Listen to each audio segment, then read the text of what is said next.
Ladies and gentlemen, thank you very much for coming to this very important event looking at policing after the riots. We think we've got an absolutely stellar panel to discuss. This maybe the only tone of consensus as the discussion goes on. To discuss policing after the riots. It's almost a year since parts of London and Birmingham and Manchester were engulfed in the biggest period of civil disturbance for decades. And in terms of policing, that offers several big questions, some of which are new, such as the use of BlackBerry Messenger and social messaging and social media in the disturbances, and also ask some questions about, first of all, the police reaction before the riots began, the police relationship with the local community, and then the police action when the riots started. So what is reasonable force? What are the unanswered questions about the riots? And what are the lessons that police and other bodies can learn from the riots? As I say, we've got a really great panel, so I hope you're all really looking forward to this discussion. Everyone's agreed to speak for 5 or 10 minutes each, and then we'll have good time for questions. Just to introduce everybody, my name's David Skelton. I'm Deputy Director of Policy Exchange. Starting from the left, Sir Hugh Orde, President of the Association of Chief Police Officers, obviously vastly experienced in this field. Alun Michael MP, who is now the Labour Police Commissioner candidate for South Wales and was a Home Office Minister in the last Labour government. And part of the Select Committee's inquiry into this. Yep.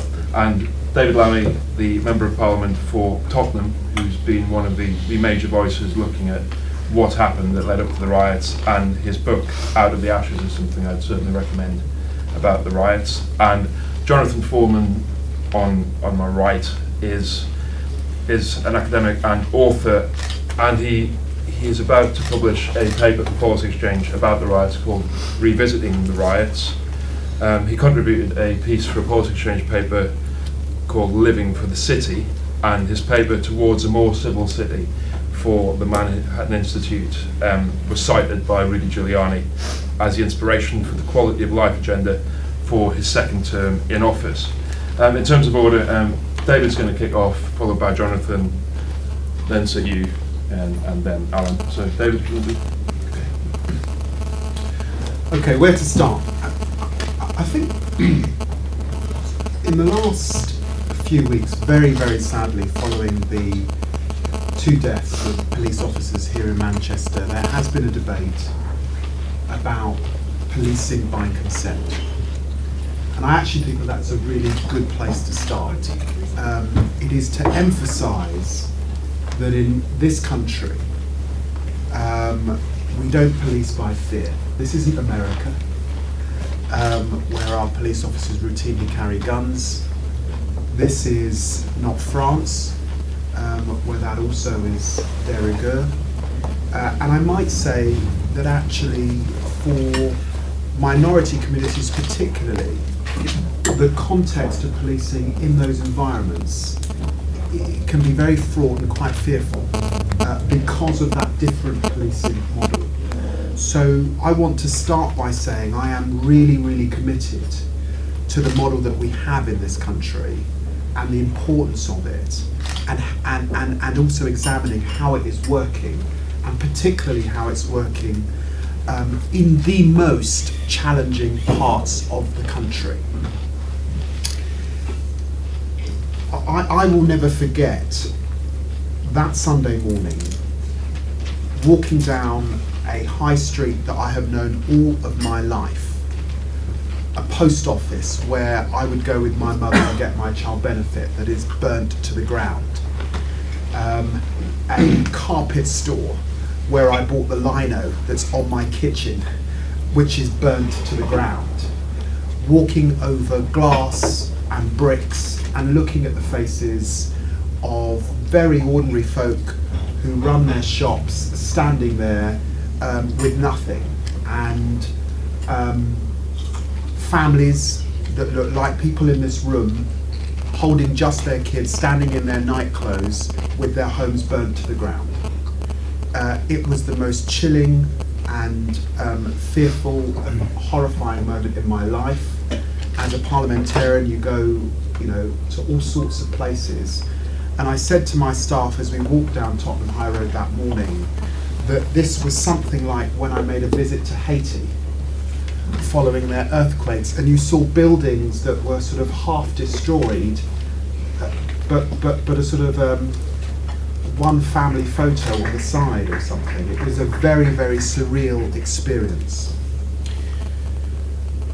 And actually, as I spoke to the media on that Sunday morning, I did not know and could not be briefed at that point whether there were police officers or indeed people who had died in those buildings. And frankly, it's a miracle that no one lost their life. I didn't know at the point at which I was speaking and had to very much calibrate what I said to the country, because I was aware that I was the first politician to speak with that in the back of my mind.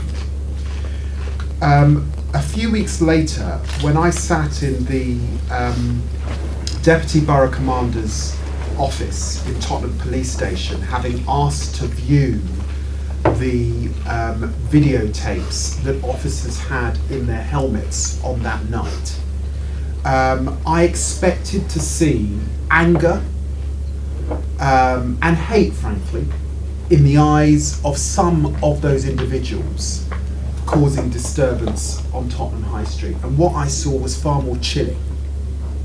I saw joy and happiness.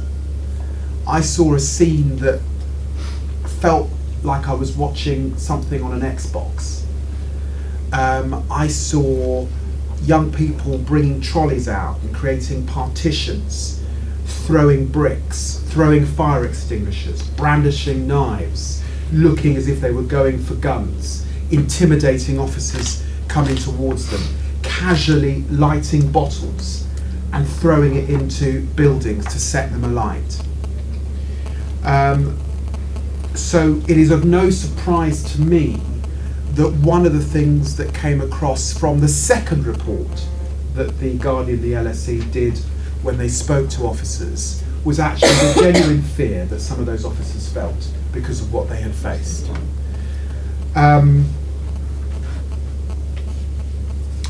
However, and there is a however, what I think comes out of the policing on that night is some disagreement, frankly, about whether what happened should have been anticipated. My own view is that in the midst of an economic downturn, with unemployment rising, with the sorts of programs that you associate with inner city areas, we used to have something called positive activities for young people. The complaint was this money arrived from the government in the summer for summer activities, and it wasn't there the rest of the year round. But in the absence of those sorts of funds in places like Birmingham, Manchester, Brixton, Tottenham, Handsworth, Moss Side, my sense is that one might have known, particularly when politicians like me were predicting in Parliament on 3 occasions, actually prior to the riots, that unrest was likely. I think if you look at what happened during the student protests, and actually not just now the typical profile, if you like, of student protester, but a different face to the student protest, because for the first time we saw young people arriving from colleges protesting about EMAs and bringing a different look and feel to some of those student protests. If you think about the context of a young man losing his life in the middle of the day in Tottenham, following police contact, I think that should have raised alarm bells. On the Friday morning after Mark Duggan lost his life, I issued a statement, and that statement called for calm and said that the IPCC must be allowed to do their work. Now, it's unprecedented for members of Parliament to issue those kinds of statements unless they're really, really serious and concerned about easing calm, bringing about sort of taking the pressure out of the situation as arising. So there is disagreement about whether this should have been anticipated. My view on the record is that it should, but I would not underestimate the scale, ferocity and horror of what took place across our country. I think there has perhaps been too much over-reliance on community panels and consultative groups and reference groups that came in the wake, actually, of the Skelton report in the 80s as a way of community being in permanent conversation with senior police officers in their area. But there is a problem around over-reliance on those vehicles. One, because in a lot of areas it's not clear that those panels have been sufficiently refreshed.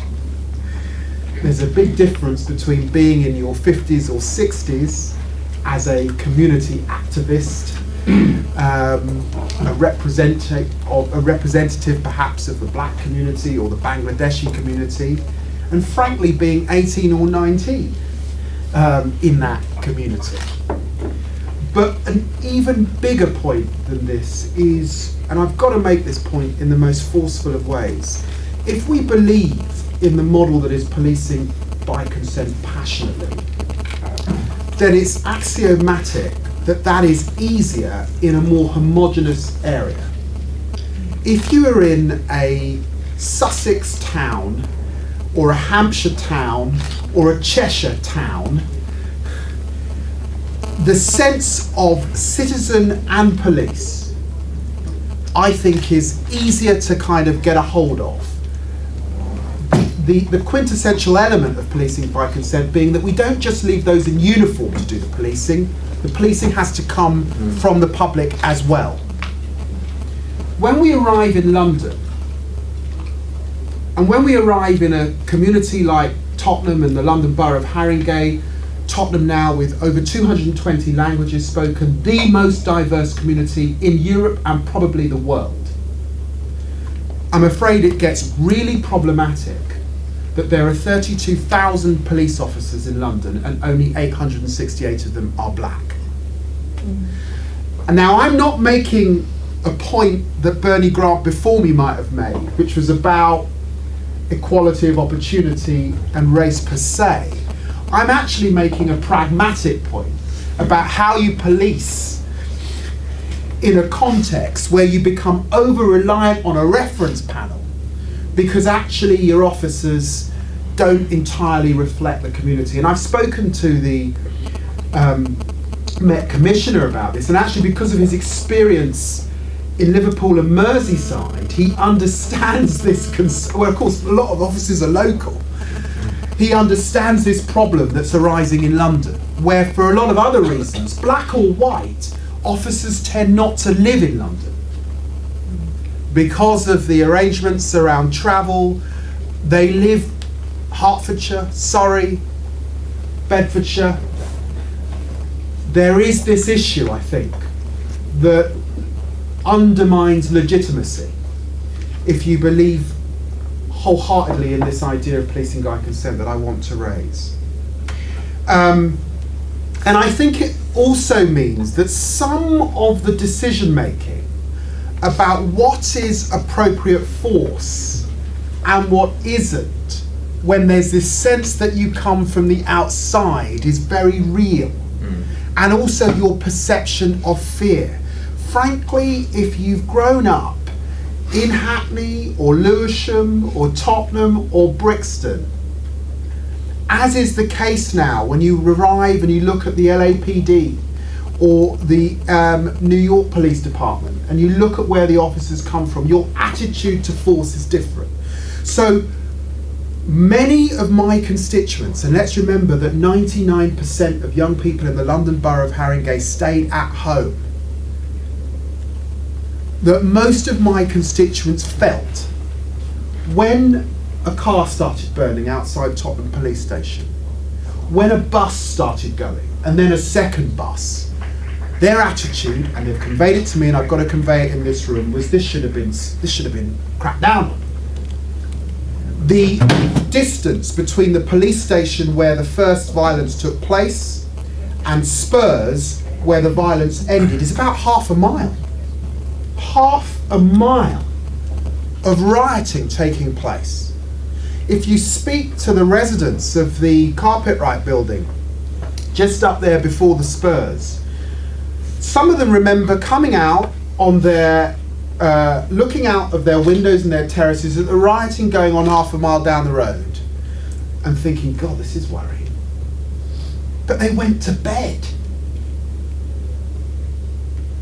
And then what do they say to me? They are outraged and angry, these wonderful, wonderful people, that actually it was rioters who knocked on their doors and raised the alarm when the building was on fire to get them out. It was not policemen or fire officers who got them out of their home. So I want to not at all diminish the efforts, the hard work, how tough it was for ordinary frontline officers on the ground in Tottenham on that night. But I do think for more senior officers and some of the calls that were made and some of the concerns that I've got around our policing model, their efforts to some extent, well, they were on the back foot right from the start. Now, the police, both in its own Kirkin review and indeed in the inspectorate review, raise issue about training and sufficient officers training and being deployed. They also raise issues around mutual aid and how long it took for that to kick in across the country, and very unfortunate stories about officers being turned away. I know there's frustration because I got emails from officers in neighbouring boroughs who were off duty, who weren't called in. There were definitely internal issues about preparedness.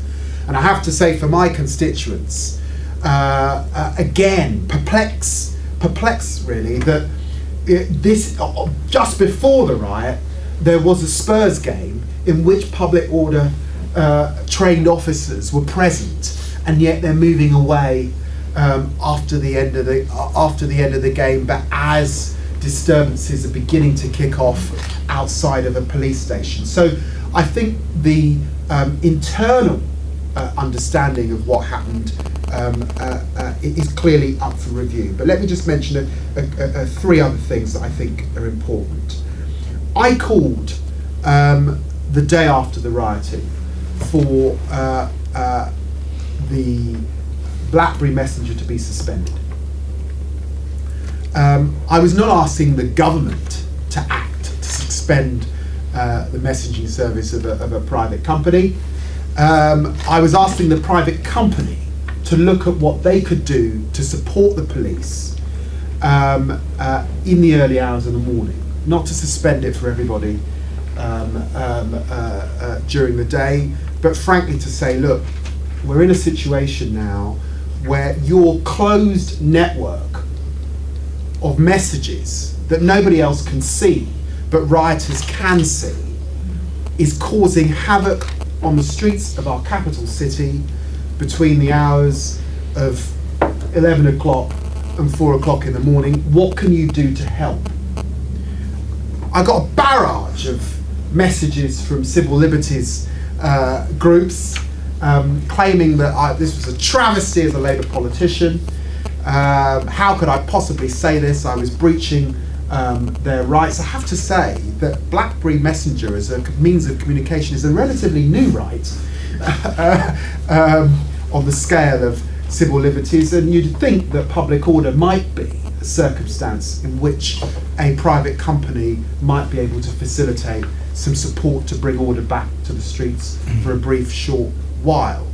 But the main point really was, of course, I think, that the Met found themselves outfoxed by groups that were able to run rings, frankly, around their communication networks and organise in a way that we've never seen before. But again, organisation that we did see in the Middle East, in the Arab Spring, shortly before the riots, and actually organisation that we've also seen in other major world cities. Philadelphia had a string of flash mobs where young urban youth were coming together, smashing up shops, harming individuals, organising and outfoxing the police in Philadelphia, such that the mayor had to call a curfew just a year before. So these phenomena were not new, but clearly the state of readiness, the ability to respond, again,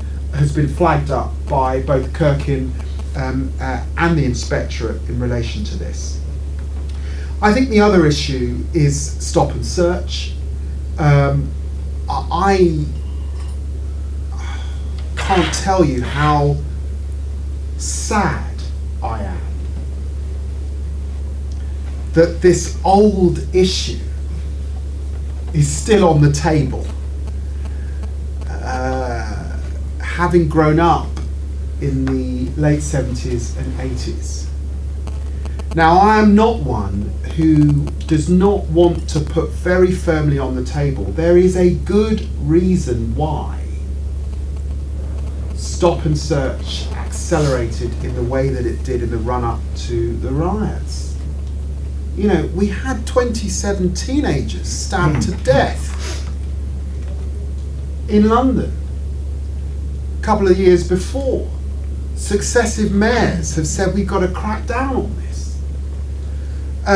Communities have said we've got to get to grips with this. So I think there's been some unfairness in understanding why this device has been deployed in the way that it's been deployed. However, got to be intelligence-led. And I do not believe in blanket Section 60 notices that target an entire London borough, such that when you're leaving school at 3:30 until 6:30, it feels like all young people leaving school are stopped and searched routinely. So that you could be on Wood Green High Street and they sort of corner and it was like, you going through the mill. This does not work. Why doesn't it work? Because it alienates the vast majority of teenagers and young people who are on side. And again, you know, this sense that if you've been stopped and searched, and I think sometimes people struggle to understand this, but I understand it having been stopped and searched when I'm wearing a hoodie. I've got grey hair now, so I don't look as young as I used to, but when I'm wearing a hoodie, I look a bit younger, I think. If you're stopped and searched 4, 5, 6 times, and you're on your way to university, or you're on your way to the gym, it alienates you. And we need, because of what I said about this model of policing by consent, those young people to be with the police in wanting to deal with crime in their neighbourhood. And just the last point that I would want to raise, it took 16,000 officers through mutual aid to get order back onto our streets. That is round about the number of officers that are about to be cut, or are being cut, frankly, from the Met. I am hugely concerned at this 500 million black hole that the Met's being asked to find, what the organisation will be as a result of that, as we start to see police stations disappearing across London and officers disappearing across London, senior officers made redundant. There were issues clearly in the London Borough of Haringey about institutional memory. You lose those senior officers and you lose a lot, it turns out. Institutional memory about the protest that takes place outside of a police station and others. A lot of those folk were not around. And look what happened as a consequence. So the concern that remains there about officer numbers and about reconfigurations is of great concern.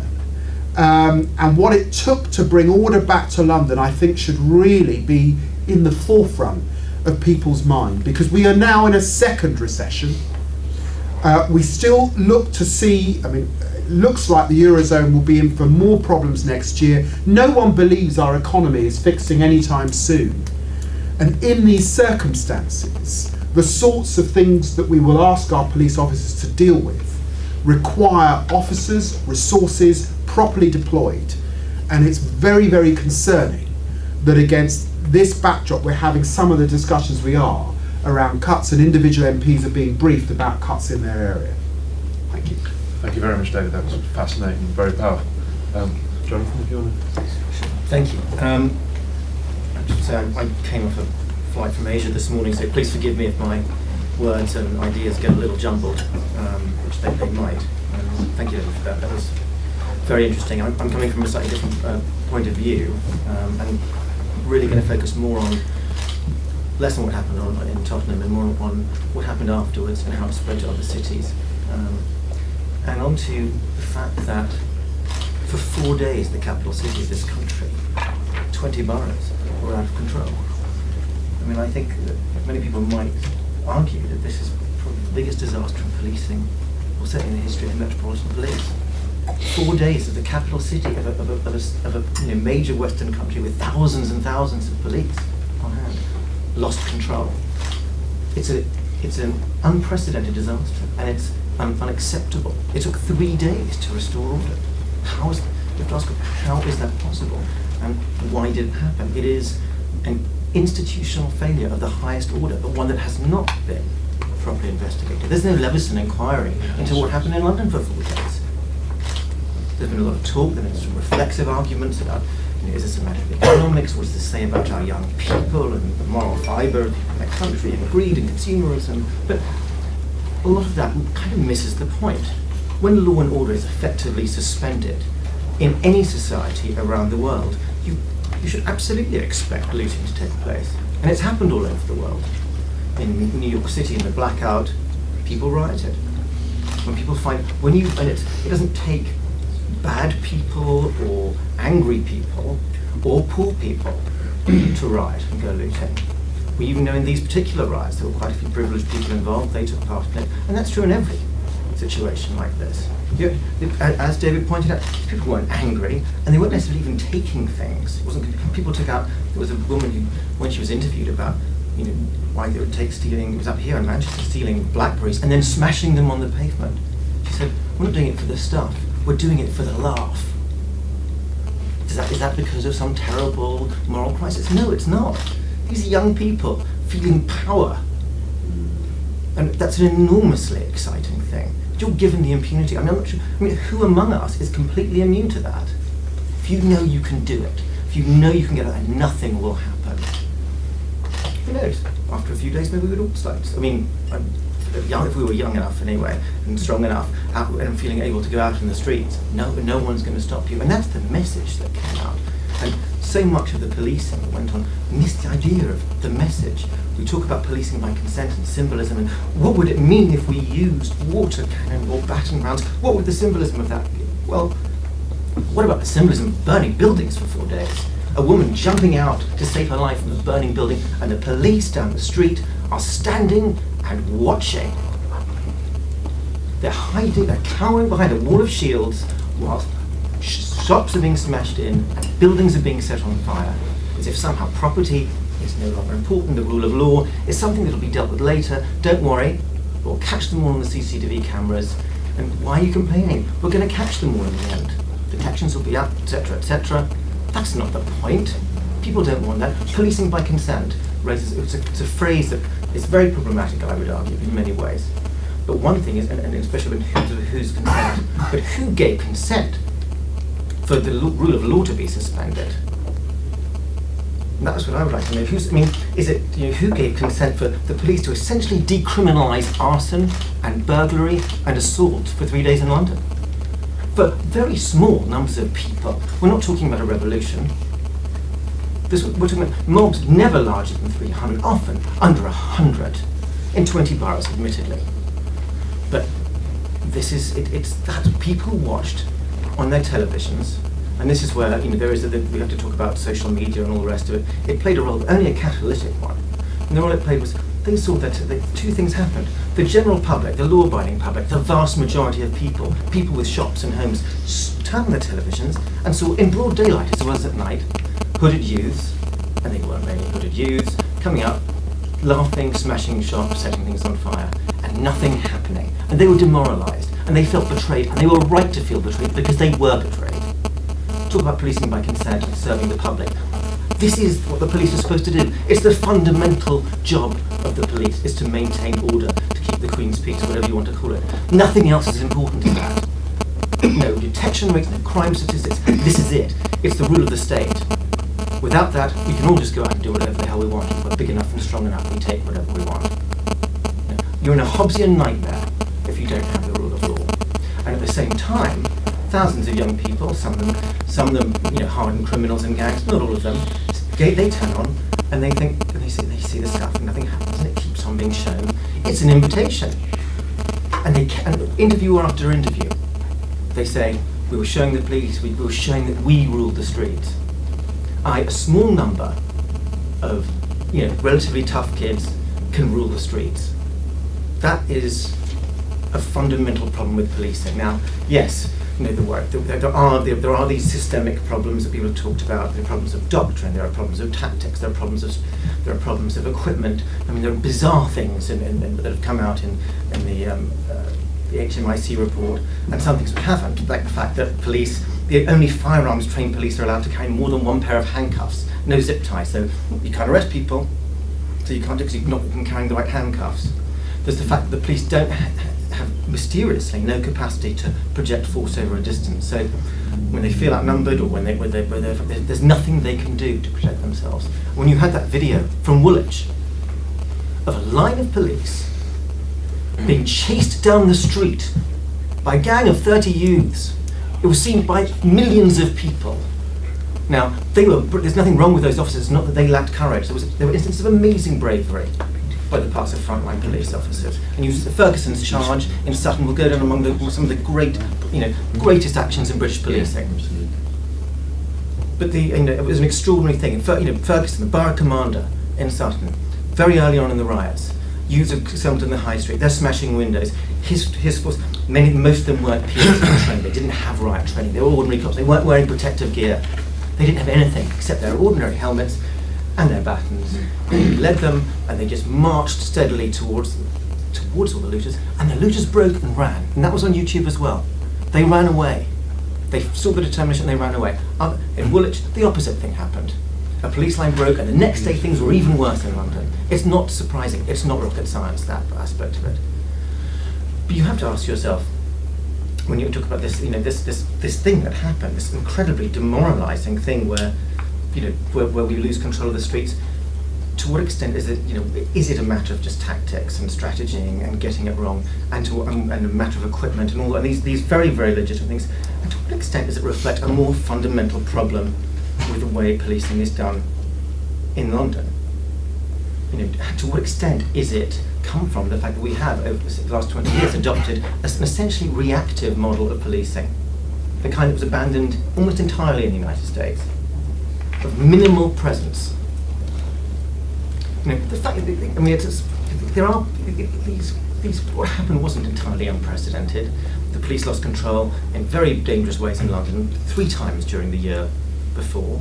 At Millbank, which near the Cenotaph, when a police van was set on fire right outside Parliament, nothing was much done to stop it. It's only property. And then also, of course, when the Prince of Wales car was attacked. I mean, these things weren't unprecedented. You get a sense that it's also not unprecedented in a much more sinister way, which is that allowing certain streets in certain areas, especially poor areas, especially working class areas, to be taken over by youth doesn't just happen in riots. It happens in certain towns in this country. It happens in certain towns in this country on weekends. It happens in certain towns where there are many parts of this country where old people are frightened to go in the street. And there's no one who's going to, if someone does step up to them, I've seen it myself, we've all experienced it, those of us who live in certain parts of London, where, you're on your own. You see there's some bunch of kids and they're jumping the turnstile on the tube. You can go up and say something. You might get stabbed. There isn't going to be some copper walking along who's going to take it up, because they never do walk along. They're not there. They're in the station. And because they're in the station, and it does, but I think the residency requirement thing is makes an important point, which is why they have it in New York and elsewhere.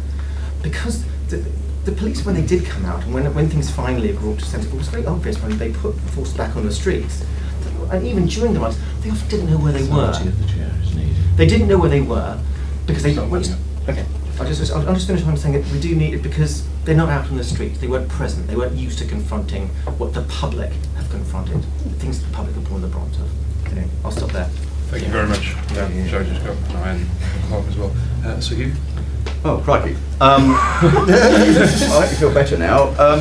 Interesting, isn't it? I'll try and keep to 10 minutes. We've had 40 already, and Alun hasn't had a go yet, which is going to be tricky because you raise a number of issues. But there's a basic equation in policing. There's 136,000 police officers in this country and falling. Simple fact.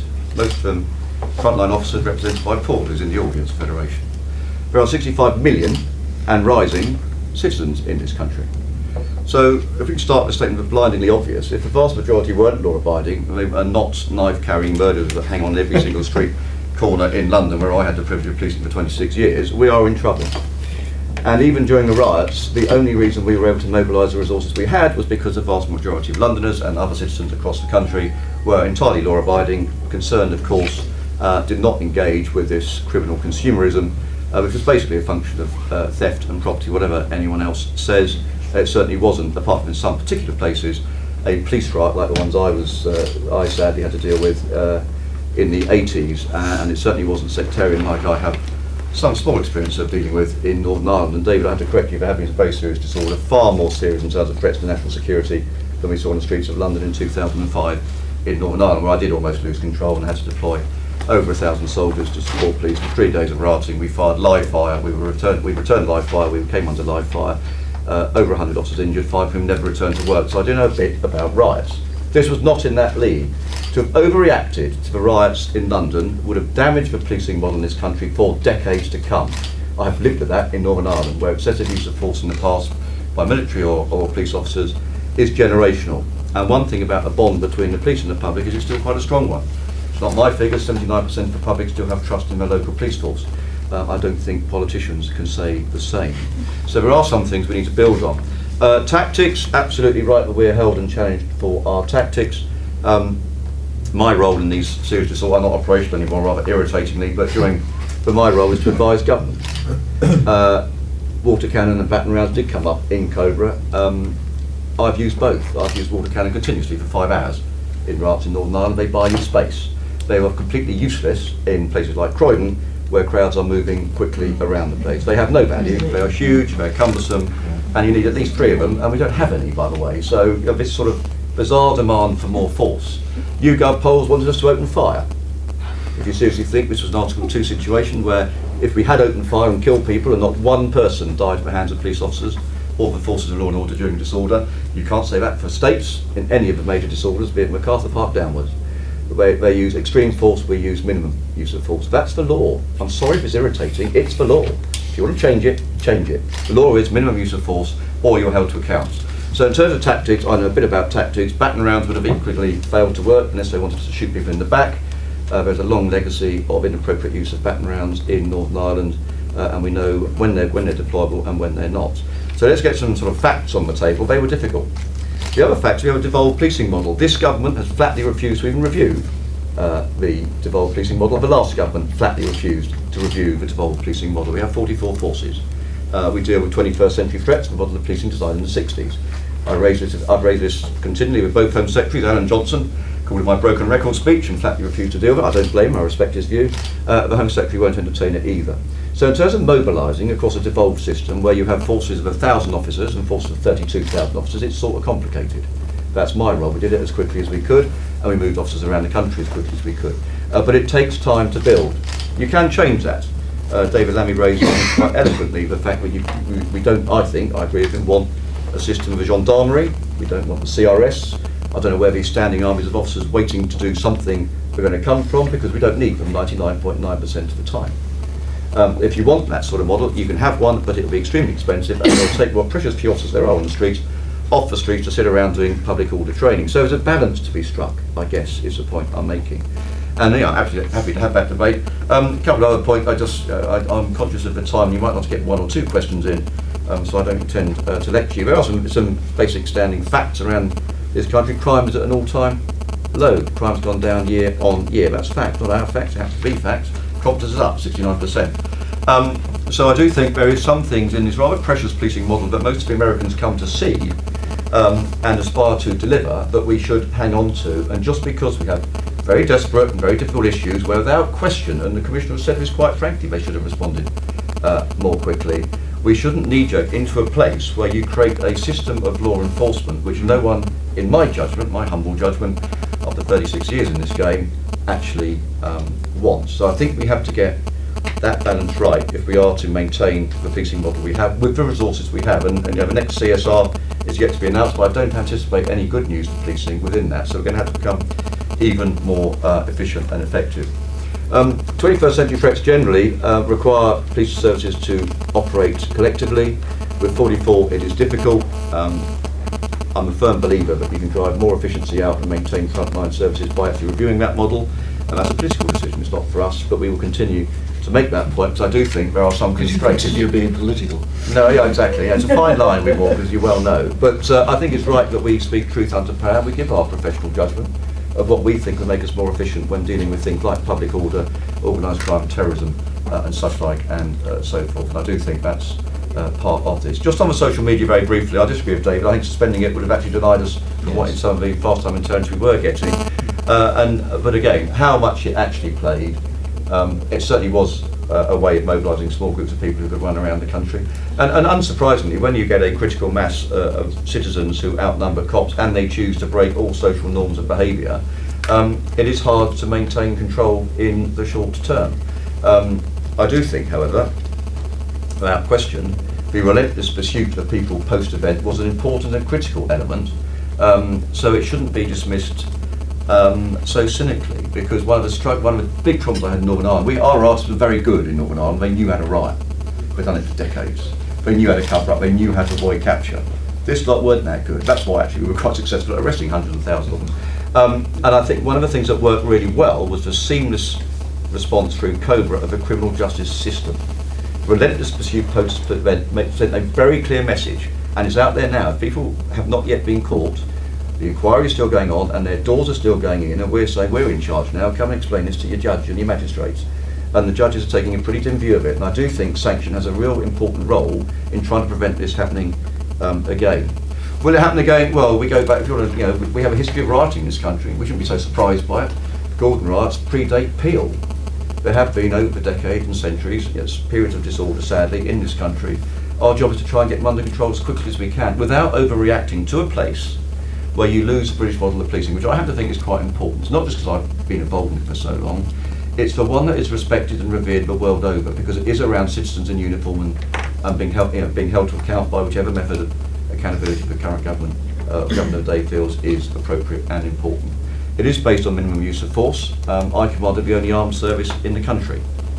And one of the biggest disincentives to young people approaching my officers, because I used to ask them all the time, all the schools I used to speak to, which I think is hugely important for cops, was, why don't you speak to my cops? Question. Well, 2 reasons. One is they don't smile, which we can fix, and 2 is they carry a gun. So you go down the armed route and you actually put in a huge barrier, which we will never step back from. If you want the Philadelphia model, fine. I'm a very good friend of Chuck Ramsey, outstanding police commissioner. If you want to be scared, listen to Chuck talking about the sort of threats and issues he's facing. The highest murder rate he's had in Philadelphia, which make a surprise. I thought it was London, isn't it, the last description. It's not. London's one of the safest capitals in the world. He's facing a murder a day in a tiny population. If you look at New Jersey, 50% cut in their police service. The murder rate is up 140%. 88 murders in a population of 70,000 people this year already. So let's just hang on to what is a particularly precious model. Let's learn from mistakes, and the service is used to that. Let's take rational criticism, not emotive criticism, and let's just get on with policing this country in a fair and appropriate way. And that was exactly 10 minutes. Thank you very much. Difficult note where to start. I mean, I congratulate you on composing a panel that comes at the same questions from completely different directions. The one thing I agreed with Jonathan about, it's the only thing, was that the lack of a proper inquiry, well designed and properly done, not a bureaucratic public inquiry, but a properly designed inquiry, is an absolute scandal. The Home Affairs Select Committee undertook an inquiry, but it's a Select Committee inquiry that has its limits. Whereas if you look back at the Scarman report, dealing with a whole set of complex issues, you have Lord Scarman stating that complex political, social and economic factors create a disposition towards violent protest. You have him going on saying that urgent action was needed to prevent racial disadvantage becoming, and I quote, endemic, ineradicable disease threatening the very survival of our society. Very big and powerful messages, but based on very close examination of the evidence, all the evidence, rather than what we have at the moment in relation to 2011, which is some excellent contributions. David's very much about the community that he knows inside out. The interviews that were done by The Guardian and LSE, which anecdotally are a major contribution, but nothing actually pulling that together. So what questions remain answered? All the bloody questions remain unanswered, and that is, in my view, a scandal. I mean, there are so many interesting questions that go out from the contrast. Firstly, between 2011 and 2012, the riot year and the Olympic year. And yet, you look at some of the things that happened last year, the volunteering that was triggered, by the way, by social media, and the volunteering that took place this year. Talking about the role of the police, the top priority of the police, according to Peel, is to prevent crime, to prevent offending and re-offending. And the second one, the police are the community and the community are the police, which each of the speakers have touched about, actually is a complex issue. How you do that is not as simple. It's a simple principle, but actually, like most simple principles, it takes a lot of unwrapping. There are complex challenges. It involves a lot of listening, a lot of dialogue, and a lot of techniques of staying up to date, whether it's with a community that perhaps is not communicating in traditional ways, perhaps in terms of looking like the community, as David said, but getting under the skid of changes in the way that young people behave. And I say this as a former youth worker. The question of why this happened needs to have alongside it the question of why it was different in different areas. We pointed out as a select committee that very different activities, very different types of robbery were taking place in different communities. Why was that? What are the reasons? There's no answers to that. And why didn't it happen in other areas? I'm conscious, for instance, that in the 80s I was working in the Newtown area of Cardiff, and that area was on the verge of riots because there were tensions within the community, and one lot of the community wanted to get on with having a good riot and getting it out of their system, and other bits of the community didn't. It was actually a closeness between the police, community and youth workers, black and white. My co-worker is a community worker, was a young Afro-Caribbean man. The youth worker in the area was half Somali.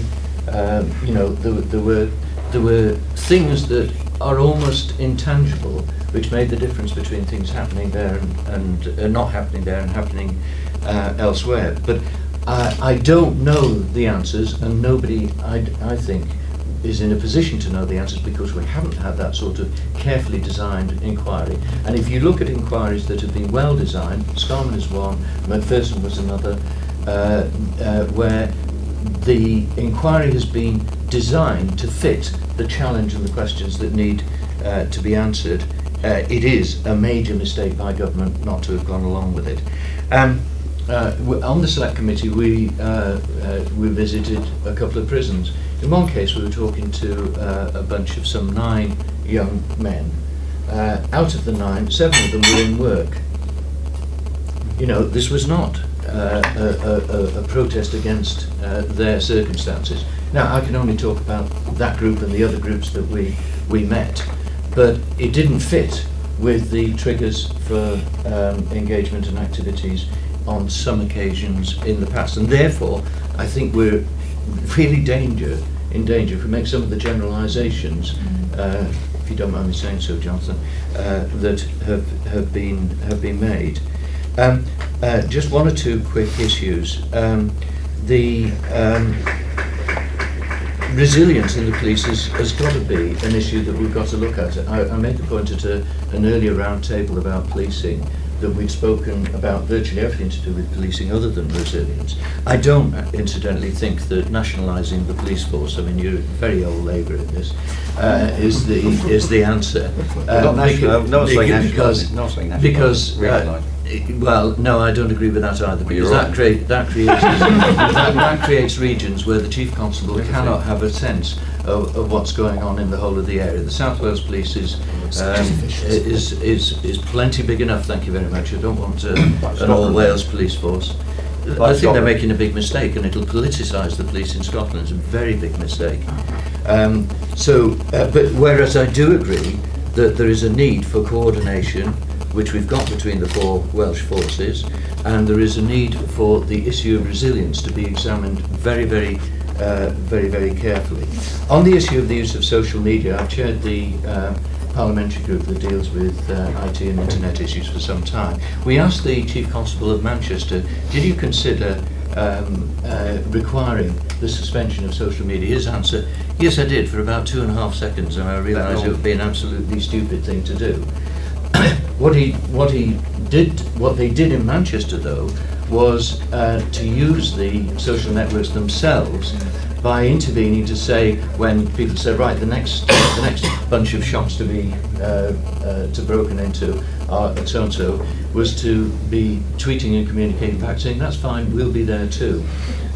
You know, there were communications on social media which were keeping people off the streets because people were saying, don't go down so-and-so, it's not a safe place to be. And some teenagers were taking that as good advice not to be there. So, and incidentally, there was reference to the use of media in the Arab Spring. At last year's Internet Governance Forum in Kenya, we had quite a number of Egyptian representatives who've been involved in all of that. And their messages about the use of social media were not entirely what the headlines are giving us. Far more sophisticated, far more nuanced, far more complex. So, one final point is that speed of justice. When Labour came in 1997, I had one of the 5 pledge card commitments to deal with, which was to halve the time it takes to get young offenders before the court. And we did. We reduced the average length of time from something like 143 days down to 71, which is the target, and then lower into the 60s. One of the interesting things about these events is how speedily justice was dispensed. And it begs the question of why our processes of justice are so slow. The people before the courts often can't remember the events that they were about, especially in the case of young people where events have moved on. And I've had the experience in court, I haven't been in court since being a Member of Parliament, of youngsters asked whether they plead guilty or not guilty, saying, which one's this? I can't remember the details. So it's intriguing that those decisions about speedy trial took place. It was not speedy in terms of intervening in the events, as David has pointed out, but it was speedy compared to the way that we normally deal with these issues, and that in itself gave a set of messages. Are there risks involved in that? Yes, probably, and we need to look at that as well. But there is something wrong with a justice system that takes as long to do the business that it does. Apart from wasting the time of police officers and everybody else, it's immense cost, and it's not effective in preventing offending and re-offending. Now that's a really big challenge in the justice system. Perhaps some of those messages about what you can get away with and what you do are things we need to consider. We're not the only place where we don't know the answers. There were events in Vancouver, what was it, 2 years ago now, which I think shocked anybody who knows Canada at all. They haven't got to the bottom of why that happened. We know it was triggered by a sporting event. That's not the point. It's why did people feel free to do things that were actually nothing to do with the events that triggered it. So, as I say, what is important is really the answers to the underlying issues, and we do not have any of the answers, in my view. Thank you very much. It's 2 o'clock. I propose keeping this going for another quarter of an hour, so we can.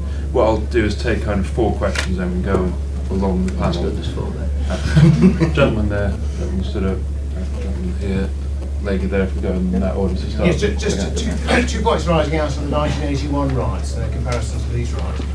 One was, in 81, the Thatcher government immediately reacted by inquiries into race issues, policing issues, deprivation issues. The Cameron government regarded this purely as a law and order issue. Why the difference? One. Sorry, just the second aspect of the question is the Thatcher government, in the midst of high unemployment, took a policy decision to improve police numbers and pay. This government is doing the opposite. I've got a statement and a couple of questions. I'm a youth worker from Lewisham, by the way. My name's Lammy. Hi, everyone. First thing was, sorry, replying to you, Jonathan. Well, something that someone, well, as well, I've been a youth worker working with the police quite a few times, and one of the chief superintendents told me that he's happy that we fill the prison cells, not the hospital beds. And this entire idea that we can solve a riot by shooting people using water cannons, they do that in the United States, they do that in France. Their riots last a week, ours last 3 days. I think that's actually pretty impressive. And also, the last thing as well, once you treat it like a war, you get warriors. You get people on the street who get inflamed with things, and it's just an entire escalation. Now, the questions I wanted to ask was, the first question was about policing in the future. Something that a lot of police officers say to me is that we're not social workers. It's not our job to be social workers. But there is a lot of antagonism, especially within the black community, but within young people in general, towards the police. And do you not think that now that it's the 21st century, times have changed, and maybe now it is starting to become the job of the police, not to be social workers, but to be more of a community policing role, to actually reach out into the community, because schools officers don't cut. You get one PC guy who comes in and says, "Hi, my name's PC Plod, I'm your schools officer," and he goes away for the next month. And neighbourhood safety teams, you hardly ever see them. And sorry, the very last question I wanted to ask was in regards to the response to the cause of the riots. Would I personally think, I would argue that these were the first neoliberal riots, because we have an entire generation of young people who have been brought up not to think of the value of work, who have not been brought up to think of the value of being in a community, but they've been taught to bring up in the value of things, what I own. What defines people today is the shoes on their feet, the iPod in their pocket. And if you have an entire generation of young people who've been brought up in that way, when the time does come to riot, they're not going to hit the police car, they're going to go into the shops. There's another question there. Yeah, I think my question's very straightforward really. I'm wondering whether actually by entitling this seminar, Policing After the Riots, we're on completely the wrong track, and really we ought to be looking at social policy after the riots. And frankly, going back to what David said right at the beginning about investment in communities, that we really ought to be looking at early intervention and some kind of social investment, and designing the problem out at the beginning rather than trying to fix it at the end. Okay. Yeah, I'm Austin Harney. I'm from the PCS Union. I work for the Ministry of Justice. And I must say that we're absolutely appalled by these cuts in public services, which are exacerbating the violence and the riots. And as Hugh quite rightly pointed out, we could end up as bad as Northern Ireland if these cuts start to bite even further. I must say that with magistrates' courts are now working 24 hours a day after they're closing nearly 150 courts this year. Speeding up justice is not a good idea. If we start cutting down on all the administrative expertise, we can easily put the wrong people in prison. The whole thing could turn very, very nasty. We've got more people now out of work than ever before.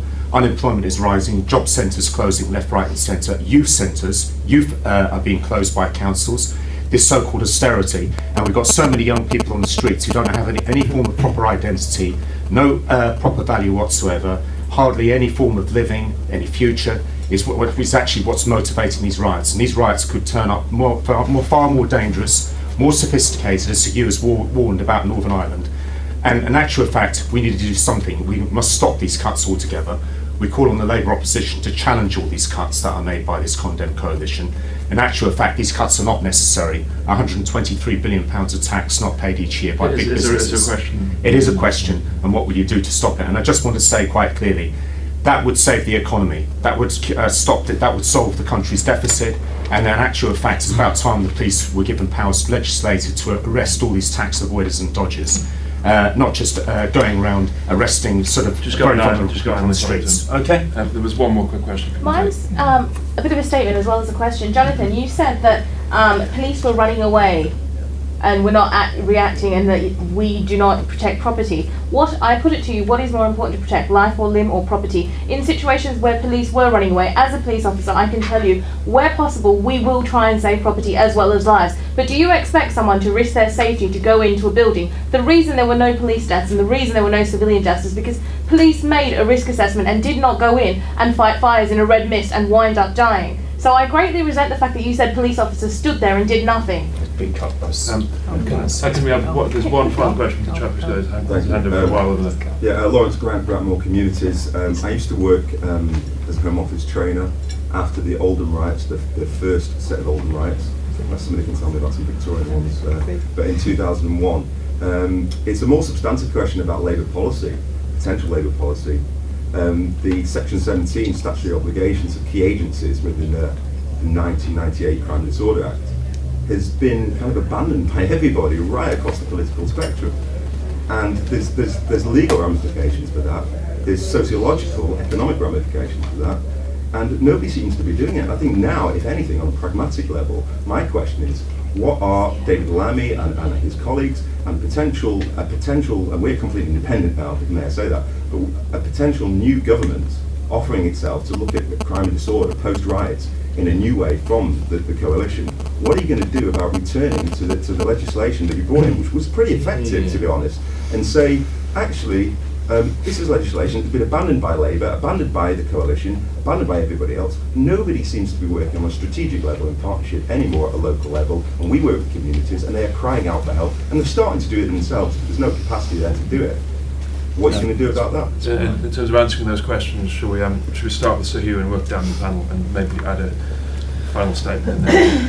And I'll just touch on those where I think I can add some value. On the riots of the 80s, of course, that was Scarman, and it was a big policing operation, a massive stop searching around Swamp as it was known, which did trigger what were pretty much, I think it was commonly accepted, was a sort of anti-police riot, which was then looked at by Lord Scarman as described already. And in terms of pay, and it's a bit of a disconnect because by then, I joined pre-Edmund Davis.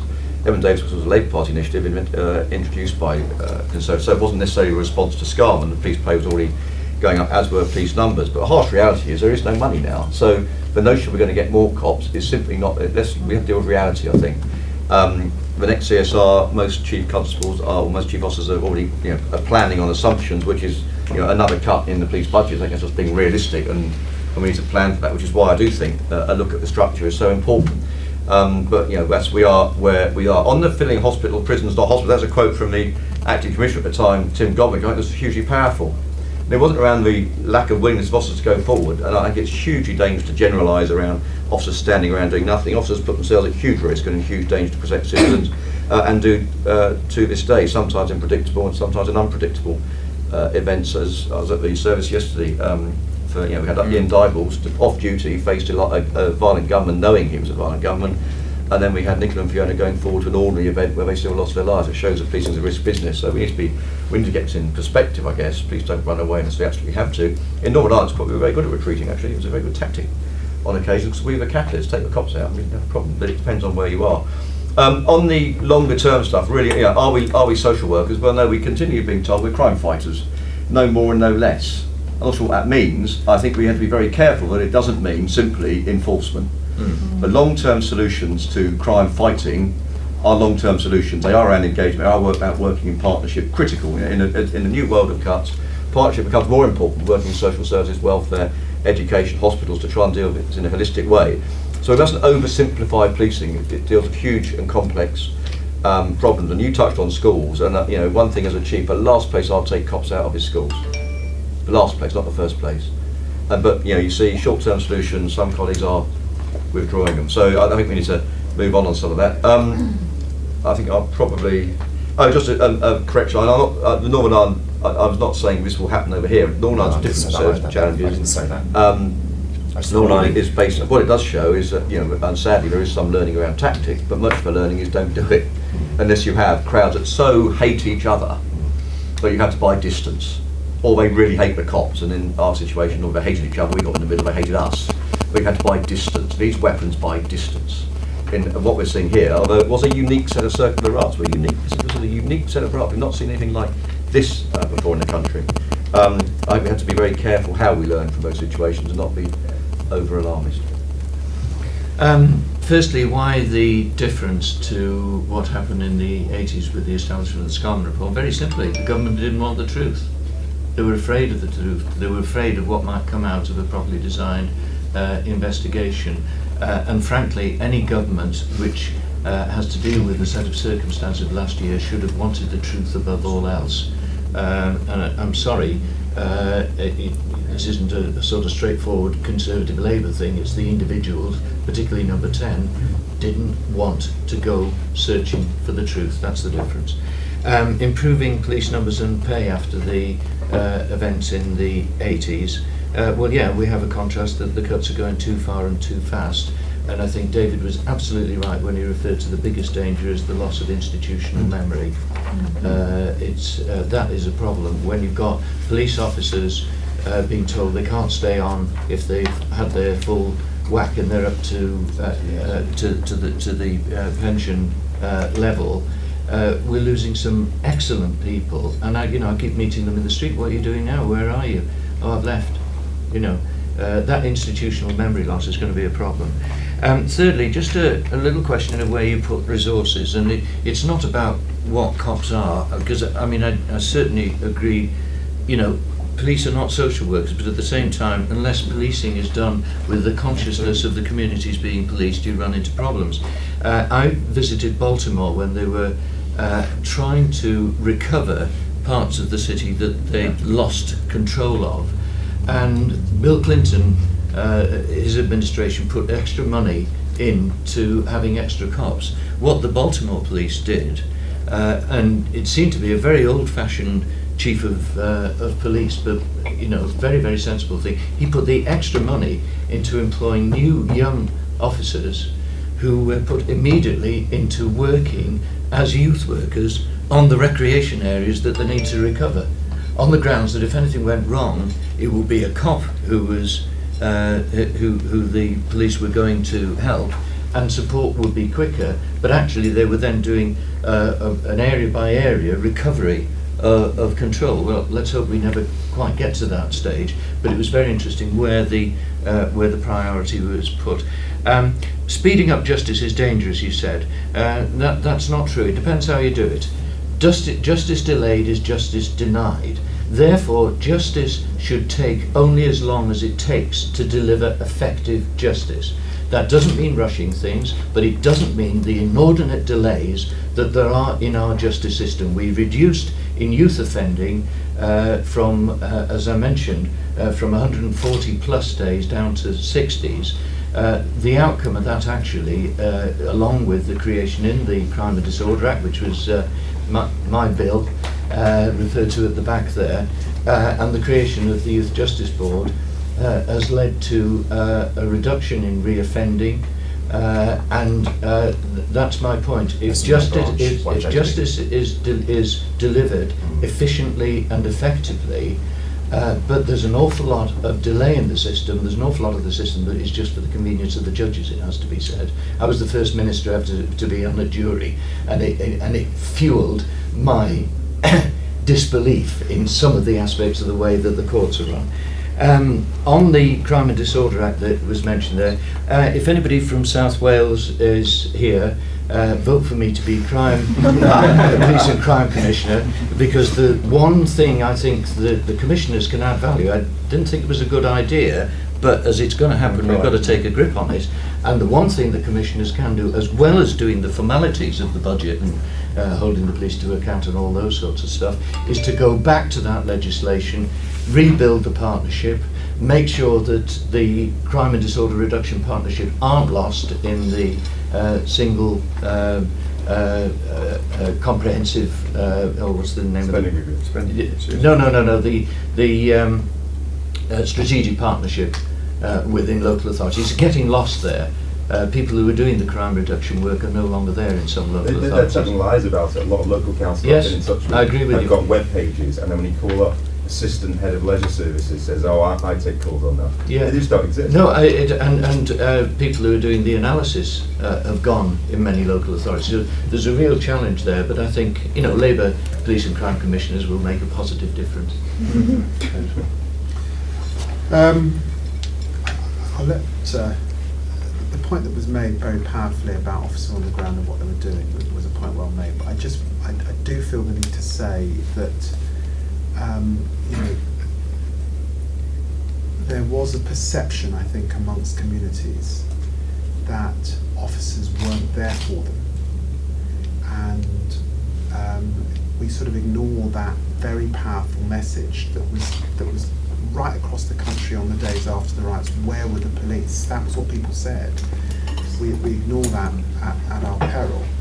I might say on the first nights of the riot in Tottenham, we need to remember that there was widespread ransacking of Wood Green Shopping City and widespread ransacking of Tottenham Hale Retail Park because police efforts were concentrated on the high road.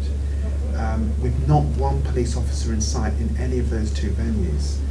And it was that pattern on the first night that then escalated across the country. So that sense of where were the police, as unfair as it might feel for those police that were on the ground, was very powerful in those days, and needs to be understood, I think, sufficiently. I would also say that there's been some language around young people emerging from this. It's convenient sometimes for society to talk about young people because somehow, because you're youthful, you can be sort of forgiven, or maybe we can do something about it.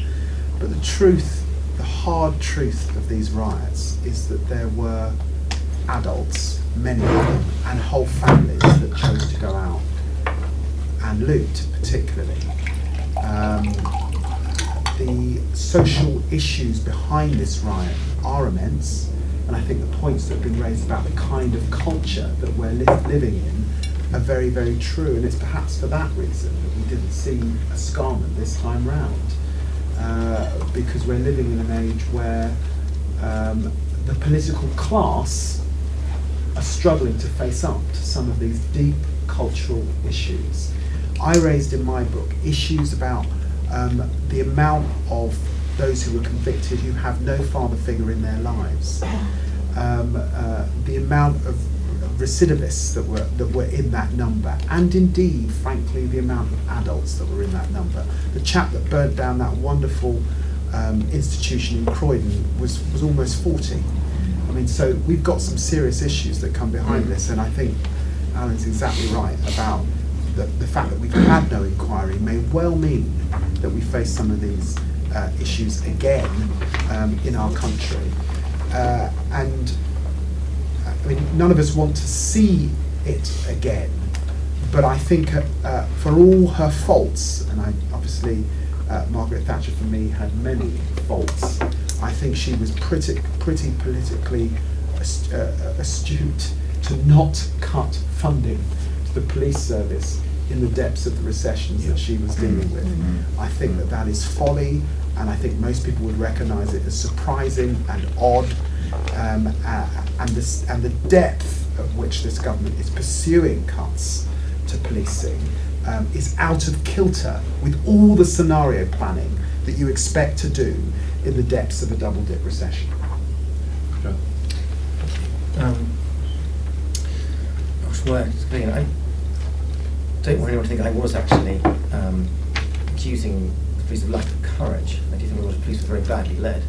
And I certainly know a lot of officers in the Met who told me and others that they felt immensely frustrated that they'd been told informally by gold and silver officers to do, to stand, hold and protect, and not to close with looters and rioters, much against their own desires. And there was a lot of resentment about that.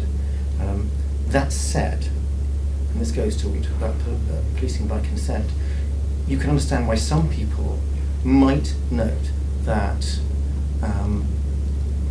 you get an incident like the Tomlinson event at the G20, or even the event that started these whole riots, where we talk about policing by consent, and there's the idea that should we use these other means? And it's not just water cannon. There are quite a lot of non-lethal ways of projecting force, and new ones with bean bags and sound and all sorts of different things.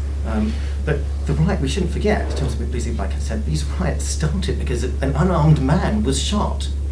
And it is it's sort of, so how is it possible that possibly unarmed was shot? But or we take the Tomlinson thing. How is it that you can understand why some people would say, well, what is it with the police holding back when confronted by a lot of tough youths? But in other situations, an extreme force is used, lethal force is used, when there isn't so much danger to the public or to the police. And you can say, well, and that's disturbing. I'm not saying it's a general pattern, but it is a disturbing thing. It doesn't look good. And in terms of what things are looking at, that's what those images of the police running away in Woolwich were so bad, and weren't even able to overcome the positive images from Sutton. The police have to be aware of these things are going to be on camera. Things are going to be spread by the internet and on 24/7 television.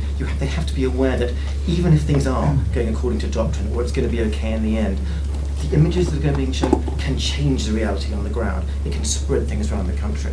And I think that's one of the things that needs to be very seriously examined, and it has not been.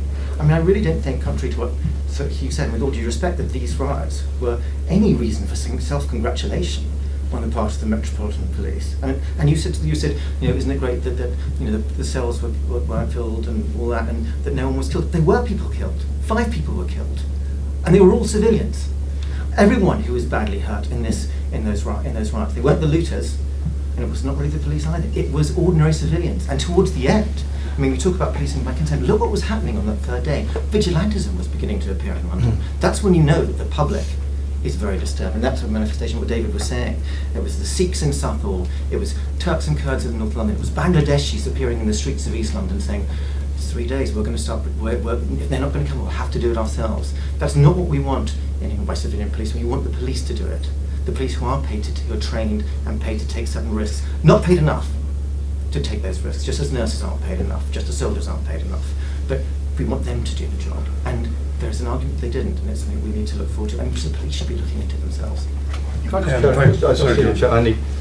A possible unarmed man was shot as a sweeping statement, which is based on, I don't know what. Be very careful to say when cases are still running in the courts as we speak on that. But there's a harsh reality here.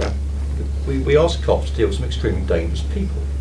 And sadly, on occasion, lethal force, quite lawfully, has to be used by police officers. So I think there's a real, and I understand it in a way, it's a great strain. This British thing about, the cops killing someone is seen as instantly a direct fault of the cops. Sometimes cops have no choice but kill people. We killed 2 people when I was in Northern Ireland. I don't have any great pride, both of which were seen as entirely lawful and proportionate in the circumstances and the extreme danger the officers faced. It is a fact, of course, that every time anyone is shot, it's referred to the IPCC, and they must be given the opportunity to form a view, and though some of the stuff is being reported. In Northern Ireland, even when one of my officers drew his weapon or her weapon, and they were armed all the time, that was referred. That is unique in policing in Europe. It's not about self-congratulation, it's just how seriously we take the use of force. I do think we need to be a bit careful about sweeping statements about possible unarmed men being shot. This is a debate which I think could go on and on and on for several hours if we wanted to. I think it's been a fascinating debate with 4 excellent contributions and some great contributions from the floor. Can we just thank the panel in the usual way?